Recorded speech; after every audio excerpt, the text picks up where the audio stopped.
tu prends ces 5 mots. Hashishi, Gematria, lettres, tagim et voyelles. Hashamayim, lettres, tagim et voyelles. Ha'are, ve'ares, tseva'a, ve'elokim, total. Lettres, tagim et voyelles, le grand total c'est 10 fois 199. Ouais. Et tu te rends compte? Pourquoi? Parce que le juif, de cette sorte, il fait la tzedaka, il donne à la malchoute ce qu'elle attendait. À la Shabbat, ce qu'elle attendait, la sanctification, à travers le kiddush. Et son nom d'Israël en saut ici de 7. Pourquoi 7? Shabbat, 7e jour. Et je me trouve au récit de la Kala. Qui est Kala, voilà comment elle a dit. Ça, c'est Shabbat Malketa. Boy Kala. Et quoi? Je lui donne ce dont elle a besoin, la sanctification. Enfin, ça fait 10 fois 199 Ishtabach Boré. C'est pas incroyable? Vous voyez ça? Comment on retrouve tout? Alors maintenant, on continue. 14, 15. Alors 15, le voilà ici. On va prendre maintenant le total de tout. Attendez, on a sauté ici. Ça, c'est les lettres. Le total des mots. Le total des mots, c'est combien? 14 862 mots dans ces 995 versets. C'est-à-dire qu'ils sont dans le domaine du 70. Vous vous souvenez? Très bien. Alors, pourquoi? Eh bien, parce que c'est 2 fois 3 fois 2477. 2477, c'est le 368e nombre au premier. 2 fois 3, c'est 6 fois 368. Incroyable. C'est quoi? Imaginez-vous ça. Le 70e, il contient en son sein, quoi donc? Toutes les 368 portions des Ketoret, qu'elles ont été déjà mises à part dès le premier jour de l'année, pour chaque jour. Pourquoi 368? Parce qu'à Yom Kippour, tu fais 3 fois les Ketoret. Et toute l'année, c'est le matin et le soir. Alors très bien, alors qu'est-ce que tu as ici? Tu as ici ces dimensions-là, 368. Où est-ce qu'il est? Voilà. Hein? En haut. Voilà. 368. Dans tous les 6 jours profanes, tu as neutralisé, quoi donc? L'ange de la mort. Qu'est-ce qui fait fuir l'ange de la mort? Seulement les Ketoret. Ketoret et l'étude de la Torah. C'est clair? Alors donc ici, les 6 jours. Et pourquoi pas 7? Parce que Shabbat, il n'y a pas. Shabbat, tout est repos. C'est clair? Alors, ceci étant dit, on voit ici, on continue encore. Continue à descendre à 368, ça fait quoi? 2 en puissance 4 par 23. 23 c'est 10 en plus, 10 c'est 2 fois 5, 4, ça te fait quoi? Ça te fait 2 en puissance 6 ou en puissance 8 par 3, c'est quoi? C'est 2 fois la malroute. Pourquoi 2 fois la malroute? Kevav Keyud, écrit à l'envers, il y a 384 fois. Et pourquoi 2 reprises? Parce qu'il s'agit du Shabbat. Et le Shabbat, tu dois sanctifier par 2 modalités différentes, positivement et négativement. Zachor, Meshamor.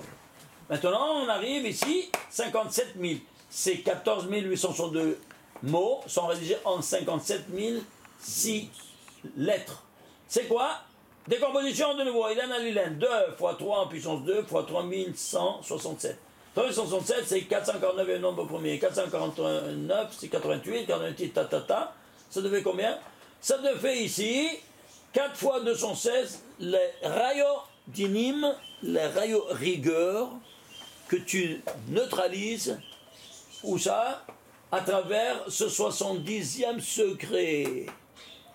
Hein? Ou bien 3 fois Rafah. 3 fois, tu élèves à 3 reprises définitivement, parce que c'est le dernier, tu élèves la 288 étincelles de sainteté qui sont tombées dans la poussière. Ceci étant dit, alors maintenant, on peut comprendre maintenant ici la suite. Tu vas prendre cette dimension. On va prendre maintenant, regardez, je termine avec ça. On va prendre ici les lettres qui sont faibles et les lettres qui sont fortes. Imaginez-vous ça. Les lettres qui sont faibles, voilà, Bet et Chaya, il y a 17 397 qui ont un tag. Et très faible, Chat Nesges, il y en a 8 983. Par 3, ça te fait 26 949 tagim. plus 17 000 parce qu'il y en a une seule, ça te fait 44 346 tagines. Tu vas la décomposer, quel c'est ça te sort? Eh bien, regarde ici, ça te sort quoi? Ça te sort 2 fois 26 fois 3 en puissance 4. 3 en puissance 4, c'est quoi? Anochi, 26 Hachem. Anochi, Hachem, les deux premiers mots des 10 commandements, à 2 reprises. Pourquoi à 2 reprises? Parce que elles ont été dites à 2 fois. Une quand il a brisé l'étape de la loi, et la deuxième fois, Parashat Hanan, qu'on verra la semaine prochaine. C'est quoi ça? Eh bien, dans ce 70e verset, on vient ici couronner les lettres faibles, par quoi? Par la parole divine. Que ce sera les couronnes, c'est quoi? C'est la parole divine. C'est ça qui maintient le monde entier. Alors ça, c'est les lettres faibles. Et les lettres fortes? Ah, les lettres fortes, et voilà, c'est Melech et Sofer, ça c'est chaque lettre, combien se trouve. Total, 30 626. Le total, qu'est-ce que tu as du nouveau? 20 fois 42. 42 nombres premiers. C'est quoi? Le nombre, même bête, par les lettres fortes du 70e. Pourquoi 20? Parce que 20, Esrim, écrit Esrim, c'est en hébreu 20. Esrim, c'est 620, 620, c'est Keter, Keter Malchut. Tu retombes sur tes pieds de nouveau, la couronne de la royauté divine, qui va commander par le nom 42. Je termine. Prenons la ligne. Cette ligne-là, les 62e, c'est quoi? Eh bien, c'est 8324e ligne de la Torah. C'est quoi 8324? Regardez, incroyable. C'est 2 en puissance 2 par 3, 2081. 2081, c'est quoi? Un nombre premier, le gars. 314e nombre premier. 4 fois 314! Ishtabach chez moi. Tu sais c'est quoi 314? Shem Shagai! Qui anime le Shabbat. D'où ça vient le mot Shakai? Nous dit la Gemara. Shamarti l'olam, Dai, qui a dit au monde, Dai. Et qu'est-ce que tu fais Shabbat? Dai, arrête-toi. Arrête-toi de travailler. Et pourquoi 4 fois? Dans les 4 mondes. Chacun est dans la Silout, il y a dans la Bria, dans la Sia, dans la Asiya. Voilà ce que fait le dernier des secrets, il te dévoile. Quoi donc?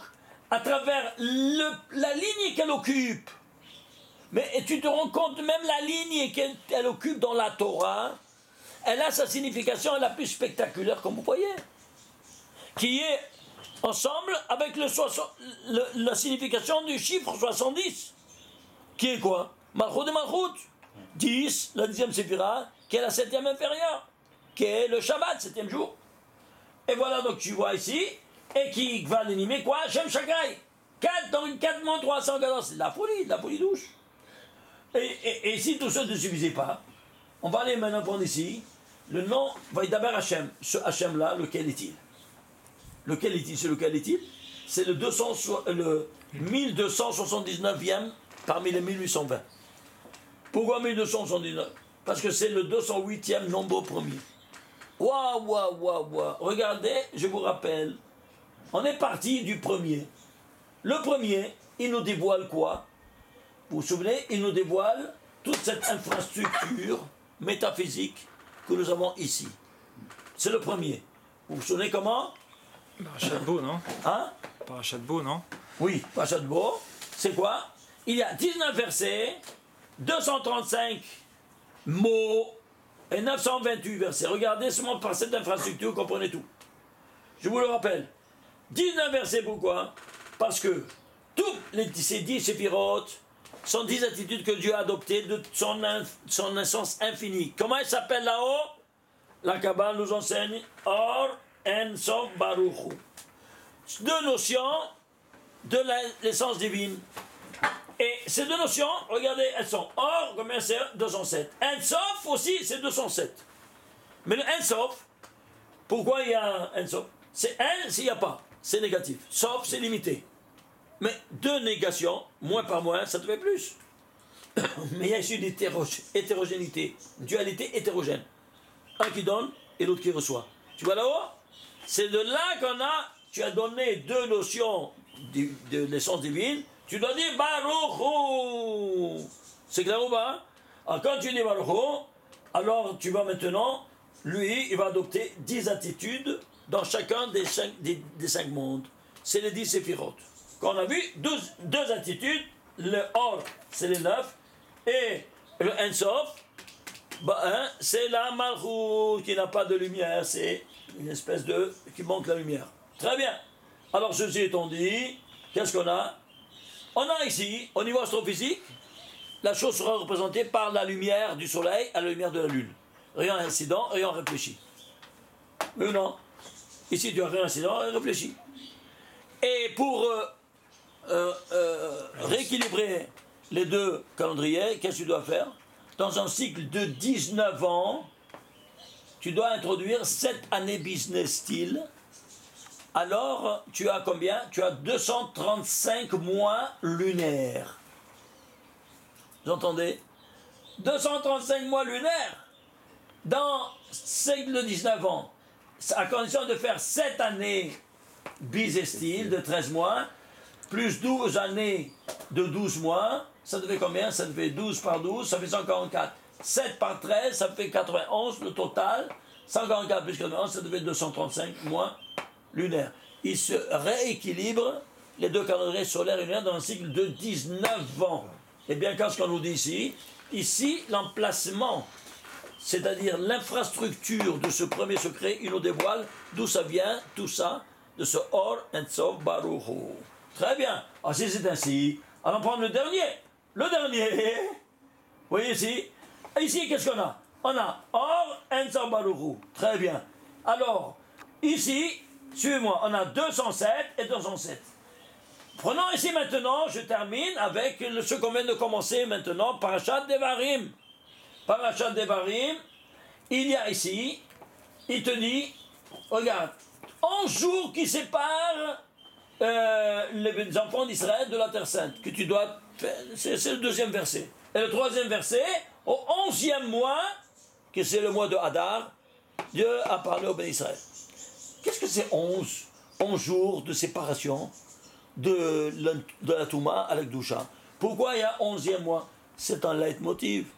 Qu'est-ce qu'on veut nous dire le 11? Ça, c'est le point final. Et ça, c'est alors là, qu'est-ce qu'on a dans ce 70e, il comporte tout le Sefer Devarim qui est articulé en 11 parachutes. Incroyable. Tu vois ce 11 leitmotiv?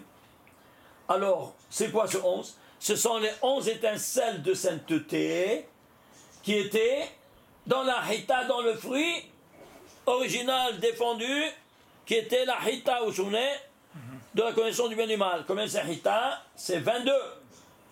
22, il y a 11 de bien et 11 de mal. C'est pour ça que, ici, Achad Asayom, tu as ce verset-là, n'est-ce pas? Et tu dis, El la devarim, asher diber Moshe, el ben Israël. Si tu prends, El la devarim, asher diber Moshe, c'est 22 mots. Il te dit 22 mots, pourquoi? C'est 11 plus 11. Vous vous rendez compte? Incroyable, hein? Ah, maintenant, tu vas prendre la gematria de tout ce verset. De tout ce verset. Qu'est-ce que ça fait? Ça fait 5060. 5060, c'est quoi? De tous ces 22 mots. Ce n'est autre que 10 fois 506. Et c'est quoi 506? Eh bien, 506, c'est sigma de 1 au carré jusqu'à 11 au carré. Incroyable. 1 au carré plus 2 au carré plus 3 au carré plus 4 au carré jusqu'à 11 au carré. La somme des 11. Pourquoi au carré? Parce que la première étincelle de sainteté, elle va dominer la première étincelle du côté du mal. La deuxième, troisième, quatrième, tu fais le carré de 1 à 11. Le total, ça fait 506. 10, pourquoi? Parce qu'elles sont tous canalisées dans la 10e séphira qui est la Malchut. Incroyable. Ça, c'est pour la 4e fois. La 3e fois, on va prendre en sauter. Mispar Katan, de tout ce verset, c'est 290. C'est quoi 290? C'est 10 fois 29. 29, c'est quoi? C'est le 11e nombre premier, de nouveau 11. Vous voyez ça? Et 10 quoi? C'est toujours la Malchut. C'est 10 fois. C'est 11 étincelles, maintenant qui sont dans le bien. Qui sont dans le Shabbat. C'est clair? Alors c'est pour cela que, ici, mais si on rentre dans un domaine, on n'a pas une idée. Prenons le dernier. On ne peut pas. Qu'est-ce que je vous dis? Prenons ici, le Hadassah. Les lettres Hadassah. ça fait 583. C'est quoi? Eh bien, c'est 11 fois 53. Pourquoi 11? Les 11 étincelles qui étaient dans le Gan. 53, c'est Gan.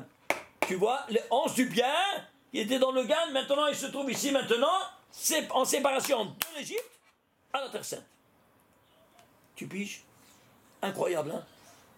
Ça au niveau spatial, au niveau temporel, au 11e mois, incroyable. Attends un peu, maintenant au niveau juridique. Tu vas prendre la 11e paracha. La 11e paracha. La 11e paracha, c'est quoi? Eh bien, la 11e paracha, c'est Vezot Abracha. Waouh, vous savez c'est quoi Vezot Abracha? Imaginez-vous, Vezot, elle a deux mots, deux noms. Vezot, c'est combien? 414. C'est quoi 414? 414, c'est 2 fois 107. 207, Or, et 207, Ensof. Baruch Beracha, Ha-Beracha, Baruch Beracha. Et combien ça vaut? Ha-Beracha, 232. Pourquoi? Parce qu'il y a ici dans ces 4 mondes métaphysiques, il y a 232. De la folie, de la super folie. Attends un peu, je termine au moins ça. Alors ici, qu'est-ce qu'on a? On a ici toutes les données qu'on a du premier jusqu'au dernier. Ici, tu les retrouves ici, incroyable. Alors, jusqu'au 70e, combien on a?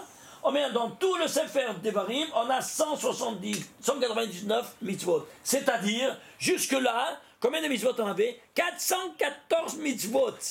C'est-à-dire, de nouveau, 207 plus 207. Jusqu'ici. Où c'est? Dans le Or, 207. Ensof, 207. Du premier jusqu'au dernier, on a ici toute cette infrastructure spectaculaire. Comment il termine la Torah? Les aînés Kol Israël. C'est quoi les aînés? Prends le final. Les aînés, Yod, Kol, c'est l'Amen. Israël, l'Amen, ça fait 70. Eh bien, on est où ça? Dans le 70e secret qui termine toute la Torah. Si tu prends la Gematria aussi de tout 70, ça vous sort des choses de l'autre monde. Je ne sais pas d'où commencer pour vous dévoiler ces secrets énormes et absolument incroyables. Tu prends la Gematria, par exemple, de tous ces 11 noms, des 11, comment ça s'appelle, des parachutes. Ouais. Tu prends la lettre et les tagim, parce que c'est donné, écrit dans la Torah. Lettre totale, c'est 3536. Tagim, 364. Le total, 3900. Pile. Pourquoi 3900? Parce que dans ces 4 mondes, il y a Atzilut, Beria, Asiasia, il y a Ab, Sag, Maoben, il y a 39 lettres, les 4 noms de Dieu. 100 fois 39 lettres. Pourquoi 100 fois? Et parce que tu égorges de cette sorte-là, quoi donc? L'ange de la mort. Pas moins que ça. Pourquoi? Tu es attaché à ton Aetz HaHayim, à l'arbre de vie, comme il a dit Rabbi Shimon Bar Yochai, il s'appelle Aetz HaHayim, et l'arbre de vie, quoi? Il égorge tout ce qu'il y a, n'est-ce pas, qui est contre cet arbre de vie. Et il y a tellement d'autres choses à vous montrer, mais écoutez, ça n'a pas de fin. Baruch Amen, Amen, Shabbat Shalom, U'Mevorach.